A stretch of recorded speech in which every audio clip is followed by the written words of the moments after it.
Membru parlamentari jista' jitlef is-siġġu tiegħu fil-Parlament jekk f'kampanja elettorali jonfoq aktar milli suppost.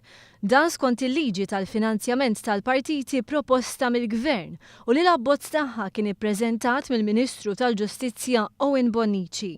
Il-liġi mistennija tgħaddi mill-Parlament qabel mal-Parlament jaġġorna l-vakanzi tas-sajf.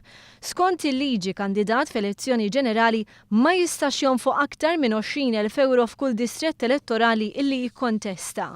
F'elezzjonijiet tal-Parlament Ewropew, kandidat ma jistax jonfoq aktar minn 50,000 euro. Fil-waqt li għall-elezzjonijiet tal-Kunsilli Lokali, kandidat ma jistax jonfoq aktar minn 5,000 euro. Id-donazzjonijiet kollha li jirċievu l-partiti jridu jitniżlu fil-kodba tal-partiti. Permezz tal-liġi tal-finanzjament tal-partiti, partiti politiċi m'għandhomx jirċievu donazzjonijiet anonimi li jaqbżu l-50 euro mill-istess sors f'sena. Partiti politiċi m'għandhomx jirċievu donazzjonijiet konfidenzjali li jaqbżu l-500 euro mill-istess sors f'sena.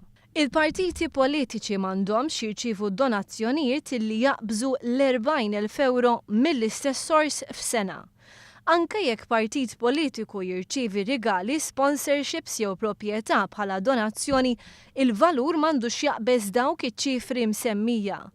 Kull partit li jipprova jevadi l-liġi billi jaħbi l-oriġini u l-ammonti tad-donazzjonijiet jista' jaffaċċja proċeduri kriminali. Rapport dwar id-donazzjonijiet għandu jkun ippreżentat lill-Kummissjoni Elettorali li se tkun qiegħda tara li l-liġi tal-finanzjament tal-partiti tkun osservata.